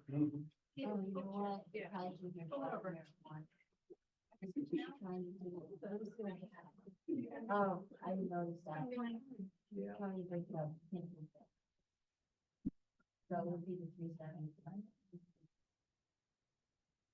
Michelle, Yes. you've been through this drill before. Yes, yes, so, first off, we always say, thank you very much for your support. The town is always right, is always behind us, which is very appreciative. 2023 was obviously, it's all in the notes, Ray, so I don't wanna take up your time. You've all read that, all the activities that we've done. Yes. I'll just give you a quick update. Yesterday, we had 447, last year we finished out at 506 or something like that. So as of yesterday, which I had to read from it today, we had 447 new members yesterday, not new members, current paid members. Oh, that you count as they're paid. Okay, Yeah, got it. paid members. Today it went up to 451. We had 11 new members in the last week, 42 since January 1st. Congratulations. That's great. So we're doing great. 20, right now, 25.6 is Tenafly. So at the end of last year was a little higher, but we also had, a couple of new people. This year, we're gonna continue, helping the community, the senior community. We have so many things going on. I know the Nature Center was just here. We're gonna collaborate with them. We're gonna do one Saturday. I don't know if she told you that, one Saturday. I think it's gonna be great. Gina, I don't know if you all know Gina, my assistant, Gina Chamberlain. And Don Altuve, the president of our board of trustees. Thank you for some backup if I need it. But she's all excited about helping out at the Nature Center. We have some great ideas. We just signed up for the spring fling. So we're gonna do that, which is, I think that's exciting. We're trying to do this year more like multi-generational things. We've been working with some of the younger students in town, coming to do, like they're doing these high research projects. So they're interviewing our seniors. It's actually been great. We've been doing things, community service, hours for the people kids in the high school. Yeah, we didn't really ask for anything new. So except for some chairs in the back room, that's it. Our budget stayed the same. We didn't even increase it at all. But that's really about it. We have we were just talking about it, about 70 to probably, I think like 85 people are signing in every day. So we're almost back to the same amount as we were before COVID. So which is great. Michelle, Well, I just said it, yeah, about 28, but at the end of last year it was like 28.7. Yeah. So it was nice. I mean, we have a lot of Tenafly members who enjoy it. We have Tenafly members who still don't even know about us. Tenafly residents that still don't know about us. But we do have a lot of outside of the community, which they bring a lot. Award for the best Friday message. You were consistent, you have the best. You do it. I keep track. Sometimes I'm like, I'm not sending them anything this week because I think, they're tired of hearing about it. But we're doing a lot of other, like next week, we have a panel coming in Wednesday night, which is open to the community. We're gonna start a 6-week Wednesday evening class. There's gonna be 3 different classes going on. Watercolor, canasta, and country line dancing, which I'm teaching, so. Signing up. So it's 6 weeks. It'd be great if we did this before COVID and then COVID hit, so we only got to week 4. So hopefully we get the whole 6 weeks in. So yeah, we're chugging along and every day is a new adventure. Manu, go ahead. Okay, I have a question about that. You were having in the program. But some things I'm really, and the only reason I asked is, I met with somebody on. Okay. Who, she lives alone and she's, she's pro-dementia. Can't remember what she said. Is there something for somebody like that? So, well, not, Through the senior center. through the senior center, we have references that we could help her with. But as for coming to the senior center for something like that, no, because we're more of a 55 and older active community. We don't have a nurse on staff, although, of course, you know, they think I'm a nurse, they think I'm a social worker, they think of everything. Yeah, do you mind if I come in for a minute? Yeah, sure, come on in. But not there, but we do have, you know, people come and do presentations and talks, and Hackensack Hospital comes in, you know, quite a bit and talk about things like that, yeah. But if she, please give her our number or her family. We do have references, although we don't recommend these people, but we just have some references. We have, yes, we do have, I have a lot of references, a lot of resources, yeah, a lot of research, yeah. It is, people call us for everything. No, I mean, I know that, and we have a senior services coordinator. Which her and I work very close together. If somebody calls me and I can't help them, I like to be able to say, oh, you know, call Risa. We're dealing with 3 forwarding situations right now. I think we talked about that. There's a lot in this town that you wouldn't think. You know, you think Tenafly lots of money, but there's a lot of, you know, people struggling. Can you remind me, So there are 2 sets of funds, I'm guessing. So we pay dues. Yes, so, And then we pay right, to go to see right, Hugh Jackman. exactly. We never made it because the tickets were too. Right. So I'll just explain to people that, the new people that, we have a $25 a year membership. Yep. That we charge everybody the same, you know, we can't tier it. And then we do $65 every 3 months for unlimited exercise classes, which before, again, I hate saying it, but before COVID. Just explain why. Oh, well, I'm gonna just explain that, what was told to me, that the senior center are trailers that were placed there for overflow classrooms when they were renovating the high school. And then instead of taking the trailers down, they were bought for maybe, I don't know, I've heard $5, I've heard $1 from the county, that they were gonna stay there with stipulation that it was for seniors, but you can't. Maybe we should so give all them that seniors are $5 back. Yeah, right. Yeah, right? But so we don't tier it, which, to be honest, I mean, it works. So we do the $25 a year membership, which we started in 2019, which the timing was great because we were able to use that money to keep everybody, you know, active and during that problem time. Then we do $65 every 3 months for unlimited exercise classes. For COVID, they used to sign up for each class individually. Same price, but they'd have to sign up for each one, like if they wanted to take Zumba, they would sign up for that. Then when COVID hit, to get more people involved, we said, let's just charge one price. I think we'll get more people to come. And they don't have to, you know, if they can't be there Monday, they can come Tuesday. We were able to get more people together. So that's what we do every 3 months, $65. If they take 1 class, it's the same. If they take 5 classes, it's the same.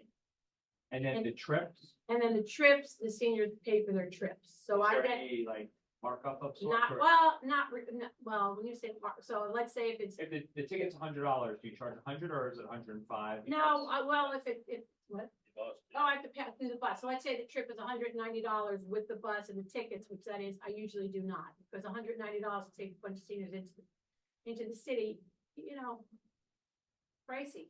And then just, Buses are $1,600 for us to take it into the city in a day. 56. Broadway show. I'm gonna say I'm sorry, something go ahead. really silly. Oh, yeah. Go ahead. Not gonna be asked. That's all right. That's gonna be pretty silly. Don't we have our senior bus that we bought for the senior band? Yeah, but Or that's just too got, small? that's got, you know, 14 people in it. We actually go, well, so what? We do use that once or twice a year. We actually use it this Friday, There's too few people going to see. but we, that. that's there, that's. You know, we into the city, I do not take 56 anymore. I'll take 50. I don't know why that 6 just tips me over the top. It's very stressful taking them in. But we never have. And then the question, just the last follow-up question is, Sure. then what do we do with that? Like the $25 a year and $65, 65 might be easy, you just pay for the instructor. Yeah, that pays for the What do we instructor, do with the and 25? that doesn't even pay for the instructor, because we do a lot of fundraising through the year. That's subsidized, that we're able to add to that. The $25 goes to the, I'll tell you, it's on the first page. How many presentations do we have? 34 presenters last year, and they're between $200 and $350. I do get a lot of sponsors. I also get, like, the county has free people, but sometimes when you get our free speakers, they're not as, interesting as somebody I'm paying $300 for. So we just, But the speakers, you don't charge for. no, because it's with their membership.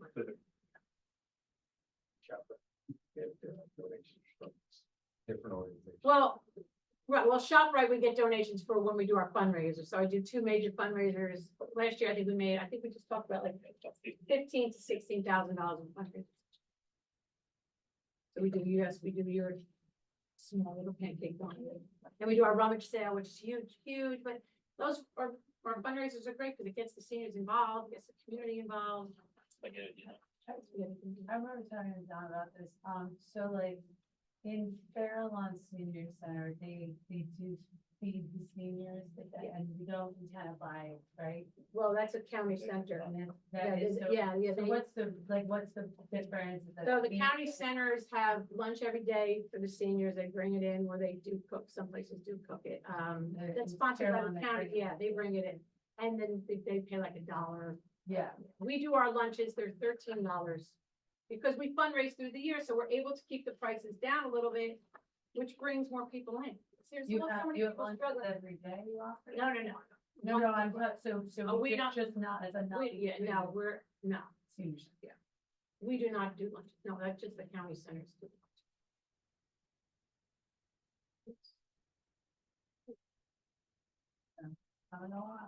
That's it, we're humming along, I mean, we do, I think we go above and beyond. I'll tell you though, this is the best assistant I've ever had, I'll tell you that. We bounce each other out, it's been really positive. The seniors love it, they'll tell you, he's one of them. Yeah, I can say, pressure. No pressure. I can say Don't now lie. what we have done. I'm going now in my 7th year as president. And, I've been through the evolution and going through the car, because the last year we offered so much last year. That is just unbelievable what these ladies do for the seniors. We have some great programs. I don't know, I mean, you're all invited. You can come over anytime. We have this one program, it's called Religion in America. I don't know if you've heard about it, but we have a facilitator, this woman, she was a retired teacher from Pasco Valley High School. She's amazing. The first month, let's say she'll talk about a different religion. This is what she taught in her honors classes. Different religion, so she'll talk about a presentation. We get like 50 people, and then the following month, she brings somebody from that religion to talk. Last month, we had Mormons. And it's just an amazing thing to teach people. I always say it's nice. The more you know, the nicer we are. And next month is Jehovah's Witnesses. She's doing her talk on Friday, and then they're coming the following week. And it's just beautiful. I had one woman come up to me saying, I wasn't gonna come last month because the Mormons were coming. I don't believe anything that they say. She said, but it was snowed out and I forgot. So I came this time. She said, now I'll let them in. Now I'll talk to them. Thank you so much for having us. 50 to 60 people. Just things like that. We just did a genealogy 3-part series. And again, that was $600. So with our fundraiser, I don't mind doing the fundraising because the money goes back to them. I can tell you this, people ask me a lot of time, how come you spend so much time in the senior center? Because I just spend more time sometimes that I really have time to do it, but when you look at a person coming there who's been shut in the house for 6 months, because they lost their husband or they lost their wife, and they come lost, and then you see them 3 weeks later, and they say, "Oh my gosh, I can't believe I didn't know about this place. It's just changed my whole life. I'm a human again." And that's worth the time. I can tell you a story about this lady. We have 92-year-old lady that came in there about a year and a half ago. She can hardly walk. Now, Ruby, she's a dancer. You go to one of the lunches, she's on the floor dancing the whole time. It's unbelievable the change, the physical change that she went through in a 3 to 4 month period, because she exercises every day now, which is there. And that's what it makes it work. Awesome. Thank you for everything you do. It's awesome. Thank you. So with that being said, we're getting crowded. We are getting, I know, so, I know. So, I So you want a senior center? So, So, how many square feet is your senior center? I should have brought the report. I think it's like 2,500 something like that. I have I don't have the report with me and I should have brought it, but I did not. So. I sent you, you guys have it. Yeah. Yeah, I think it's five, it's closer, I think it's like Let's get it 4,900. I know, I'm saying, yeah. It's 5 and then Five, 10. yeah. Right? Yeah, Exactly, so yeah. the council, I think it's like 48. the council had a conversation. It was in a closed session to the extent we're talking about it, had a conversation about this possibility. And they put forth to the borough attorney to investigate the legality and aspects of it, okay? So the conversations are going on, seriously, and so more to come. Great. But everyone at this table has heard this message. And And the message has evolved. I know, and things are happening, so now DPW, they have to cover the floor in the. Yes. So we're making do with what we have, Yeah. and we really are, we're doing the best we can with, we're getting new toilet seats, something. It is a small victory, but, with that being said, thank you very much for everybody. Thank you. You're all Awesome good job. support. Okay, thank you, guys. Thank you for coming in. See you at our next fundraiser.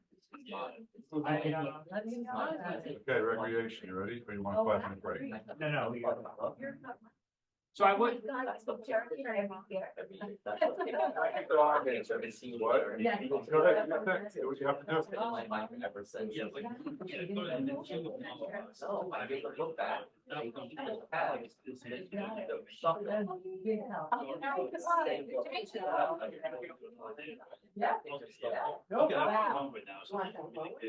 Thank you so much.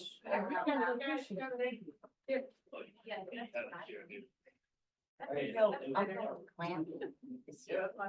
never heard of it before. Okay, we've got 20 minutes liquidating time. Name. So super quick, guys, before we get started for the next one, just Okay, a, Not, all right, what's up, Adam? What? so just again, my personal thing in general, as you listen to all these conversations, I truly believe we are not accurately representing the value that we create in these different, again, I could say the same, in the last two, Nature Center, $60 for the entire year, Senior Center, $25 for the entire year. I will tell you, in my own world, my own team, particularly my sales team, they just, as low as possible. Let's sell the food as low as possible because it's easier to sell and, it's not the right value. I truly believe in everything that we're doing here, we are not charging enough. Now, specifically, if people can't afford it, there's a reserve. Actually, we're going to talk to recreation in a minute. And our rule is no kid gets turned away. That's not to say that we don't charge the appropriate number for football or whatever, but you could always have that reserve. At 25, I don't know what the right answer is. I am absolutely certain $25 for an entire year of services, just doesn't feel right. And it doesn't allow the senior center to do the cool, amazing things they did. Again, add $5 more for 500 people. That's another $1,500. Their entire control budget is $8,000. So if you add $10, that's almost doubling their entire control budget. $10 a year. So.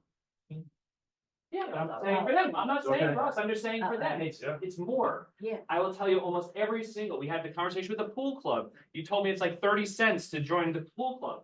Every single one of them in general, I will tell you, we're not accurately representing the value we create. By raising their rates 10%, they were able to break even instead of losing money. And again, it's for them to keep. I'm not looking to cut anything. I'm not looking to move anything. The value of what you're worth. I have more thoughts on the senior center. They would talk about, maybe put it on a agenda item and. It's just, again, I just think it's, Perhaps. I feel very comfortable saying, I just don't think we're charging appropriately for 25 different events. Okay, Jamie, take us through. So give us a little, everyone, right? Carol. Yep. Everyone else, Carol? Everyone knows Carol. What do you do, Carol? Did you just get her? Carol, wait, most importantly, Carol, thank you for the Girl Scouts. Thank you for calling. Of course, I always support the Girl Scouts. I bought more this past weekend. Oh, I saw you with the box. Do you know, one guy came up to the Girl Scout cookie table, he liked a particular type of cookie. We bought 52 boxes, one for each week of the next year. It's Oh, all wow. planned. Seriously? They had the raspberry one this year that was All sold right. out. Yeah. Yeah, raspberry. sold out. Okay, what do we got? Okay, so take us through with a little bit of a narrative, and then we're gonna go right to council questions. So everyone knows recreation and how popular it is in Tenafly. We had a rec board meeting last night. Councilperson Corsair was there, and there's a lot of love for recreation, and we are growing. Everybody knows this. I say it every time I see everybody. We're there. We're grown. Our sports are growing. Our programs are growing. New events. The McCandless room is very busy. And the teen center, we've been doing the teen center for 2 years now, and I think we have a hold on it. So we kind of had to start from the bottom to the top to make sure that everything was organized and we were doing it properly. And we're doing a good service for the community. So now we've acquired the Little League field, so now that's something else. You know, the DPW in coordination with the Board of Ed are doing some nice things over there. So they're doing plumbing, they're painting the bathroom. I mean, we're doing some nice things in coordination with our co-sponsorships. We have very close relationships with our co-sponsors. Girls lacrosse this year, we're surpassing the numbers of the boys, which I never thought that would happen. So lacrosse is wonderful and growing, and you know, I had a conversation with the AD at the board of, the Board of Ed, and he is thanking us for all the wonderful theater programs that we have now in all the sports, and we're growing those numbers. So now we're somewhere where we're comfortable, and, sports, enrichment programs, and things are being available to kids, regardless of what their interests are. So we're kind of pinpointing. We're up for a NJRPA, New Jersey Parks and Recreation Award for Community Night this year. It's the 10th annual Community Night. We're growing Community Night. We might extend hours on that to give it a real blowout for the 10th anniversary. So we are up for that award, which I hope we get. It's not promised, but we're there for it. And it's for just be outside of the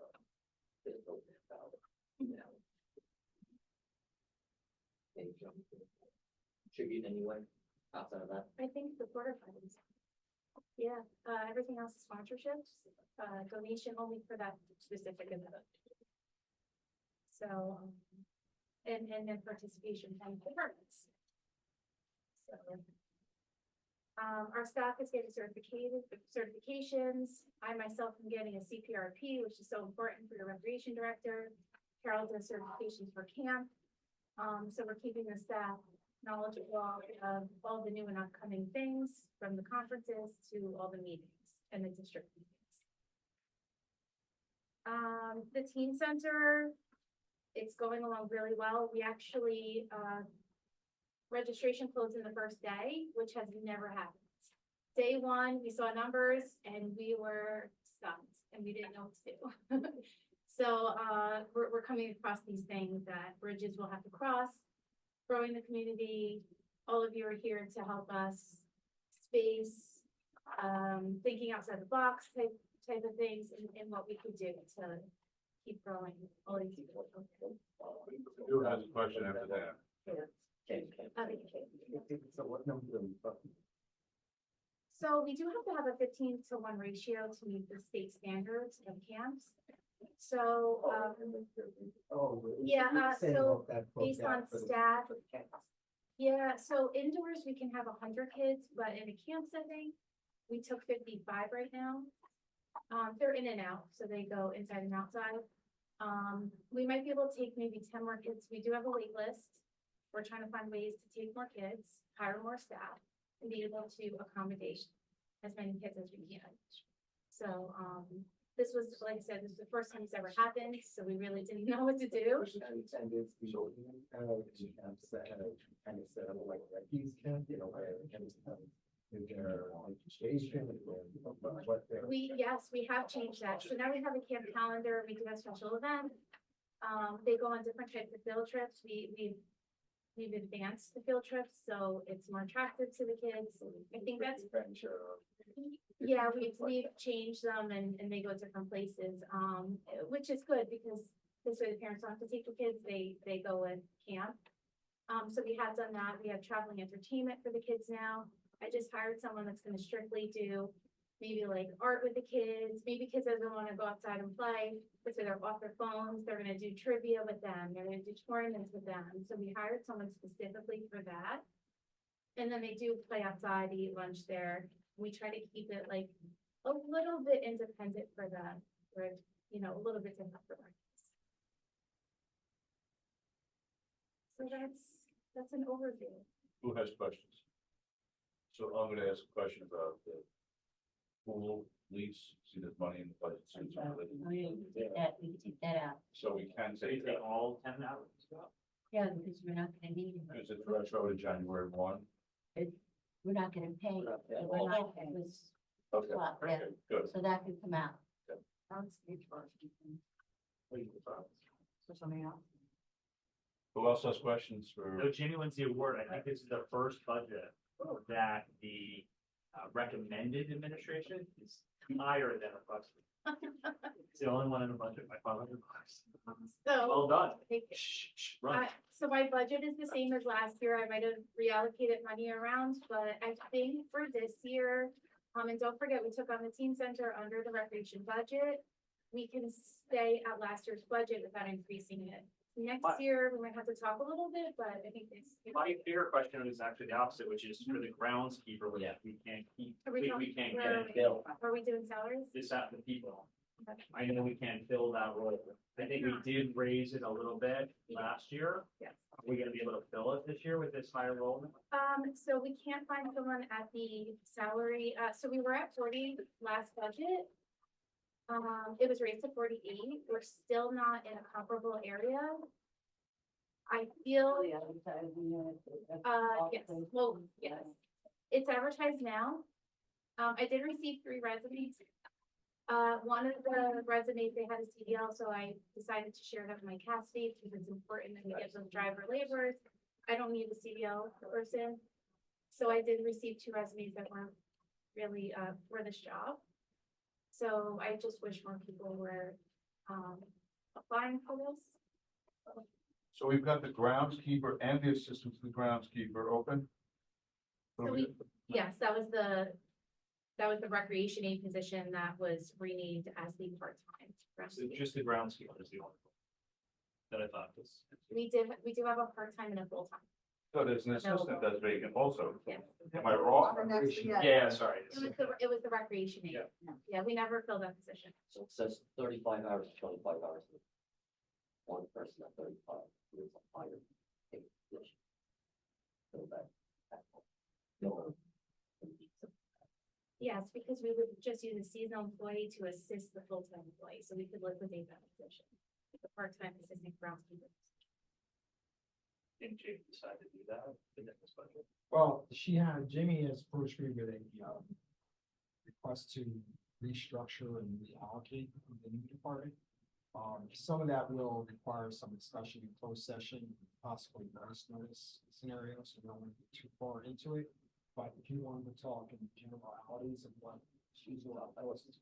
Yeah. Don't talk about individuals. I would actually, prefer to present it if I could to Dave, this way they could bring it to the mayor and council. So let's just get it in front of the council. Okay. Yeah, Pretty 'cause I perfect. have it, there's some scenarios and options we could do. This way we could present it properly. You don't. Well, we have a council meeting next Tuesday night. Tuesday Can night, you but can you put your stuff together by then? We have it in closed session. We've had a few conversations and we Okay. could definitely come up with some yes, if we could eliminate that position and move some things around. Any other questions for Jamie? So can It's I, now or never. yeah, so can I move to some capital stuff? Sure, Okay. of course. All right, so over to your capital, so Jamie, a couple of things I wanted to kind of alert you to, and then tell you about. All right, so you mentioned that now you've inherited the Little League field. I'm not sure if you're aware, but, we did just, apply or just we didn't receive, right? We applied, But For a grant, applied yes. for the grant for, the Little League field upgrades. So that has been, that's kind of on the horizon and that, should go back into your fold, I guess, now that you are inheriting this, But also I wanted to say that the pickleball courts that, were, in that, the old skate park area, that's in this year's budget because that's a grant that we did receive. It's my long way of saying, so we have some kind of big ticket items in this year's open space expenditures. Hopefully, some of that money will be coming back to us. So you had something called the field turf. And so the thing is, Susan informed me that it can't be broken up as 75, 75, 75, 75. Over 5 years. Are you doing it all at once? So it's allocating the money and then to do it after the 5 years. So we just want to make sure we have enough money. So when we need to redo the field, we have it. Yeah, you can't do it that way. We're taking. Yeah, out that's open what it space. unless we set up a reserve and. Right, that's what I Raise figured. it and operate it, but we don't want to. You don't want to do that? Okay. Yeah, I understand. so we'd have to put it all in at once. So my We should leave suggestion, yes, my Yeah. suggestion is to wait, because we do have these kind of bigger projects coming over the state. One thing I also wanted to inform you of, that you mentioned on hearing the tennis court rebuild. One of the ideas that I, presented, for council to vote on is there's the open space, county grants that we're talking about, which idea we select. I'm not sure it's valid. Our engineer was gonna be looking into, even if it was like a possible idea. For that the county would be like, oh yeah, we'll do that.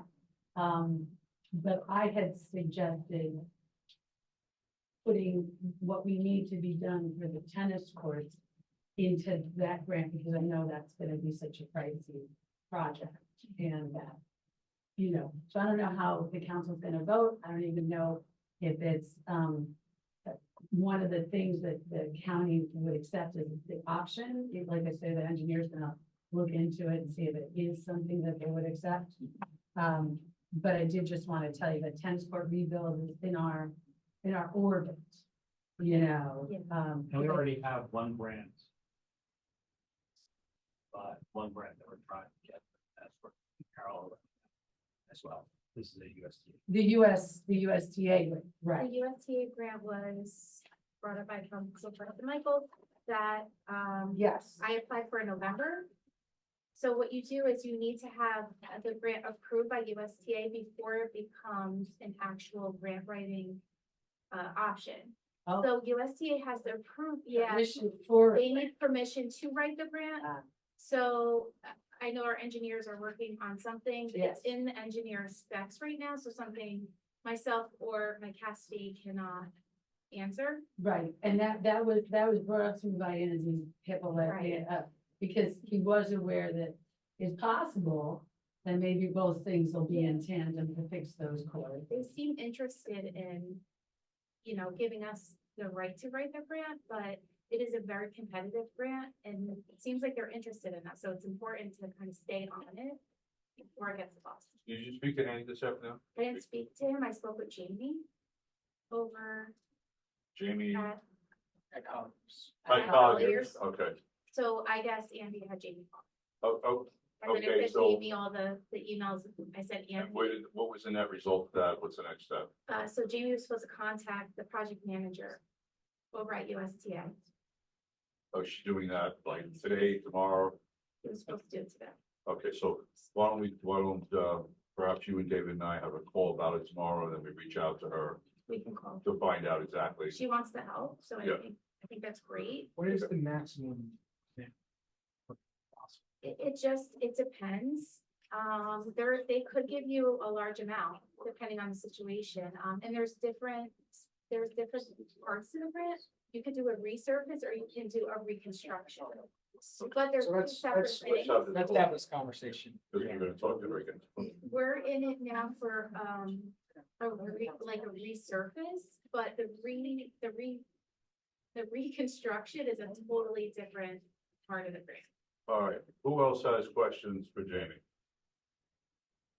Yeah, no, Capital items, Yeah, one, we're getting a splash park. well, yes, it's a lot. that's. There are water features. I was thinking Walnut Park because we do have the water fountain, so you have the water structure underneath there already. And there's space, you can't use any of that space near the playgrounds. It's also in a dead end, so it's safe. It's tucked back there, so. Walnut. Because we already have the water supply there. You know, the big flowers that shoot out the water. It was put on there by the rec board. And, you know, they have really good ideas, so I thought maybe that could be a little, I mean, that could be. It, right now, there was not recommended for this year, but, you know, it's something. I know we have two, because I've been going to engineer meetings, we have 2 pages of projects.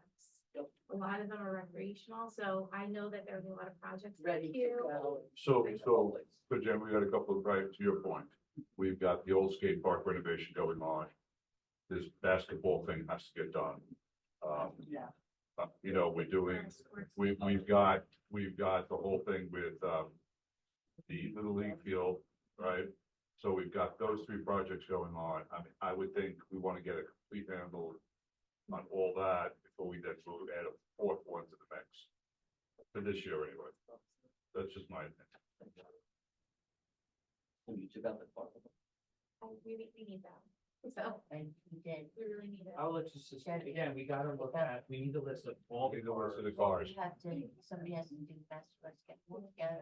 So we have 1 vehicle. Well, we have, We have, Oh, okay. you have that list. we'll have that conversation. All right, any other, all right, too many people talking at once here, guys. Are we all done? No, I think she just, they want to talk about the car real quick. Yeah, so we have Give us 7, your elevator pitch. we have 7 employees and 1 truck that's 19 years old. We need another truck to get around now. I'm open to options, whether it's a used vehicle, whether it's enterprise, does leases, really nice leases. If it's something we could go that route, I'm happy to entertain that, but we definitely need another vehicle. I think you know, for hobbling around town, you're not taking trips to Vegas, right? So for moving around town, I think, you know, you're the second department head tonight to bring up the issue of used vehicle. You know, so, or at least like you just said with I mean, enterprise. this was a new one, but like. Yeah, If we need 50,000 is something nice, that's but a nice 25,000 is better. Right, and then the leases are good too, so those are useful. So this operating. Great, yeah, it's up. It sounds like the governing body though wanted to know just what the vehicles that were already in the cadre of vehicles. Am I wrong? Am I right? We're gonna go, so David has the total list, we're gonna go through it. So it's not necessarily a new expenditure. Right, we're not making this decision tonight about vehicles, but we review the whole list. So football helmets are good. We're just Yeah, filling in Yes. sizes. They last 10 years. Yep. And can I have a golf cart? Oh, yeah, the golf You carts really are- need a golf That cart. one, You, They're a used used golf carts. one. They're used golf. We need one. big fucking club thing. Not right. All of them, from 6 courses. So I would like to get on that, That's great. that's a shared service time. Okay, let's get one from there, yes, They're cheap, they're dirt cheap. that's good. All right, so that's. All right, anything else? And follow. We All right. didn't have anything. All right, thank you very much Thank you. for being here. Thank you. Thank you. Thanks, Dallas. Good night. Any other questions about budget items anybody like to talk about? Or can I get a motion to adjourn? Can I get a second? Second. Good night, everyone. Bye. Bye.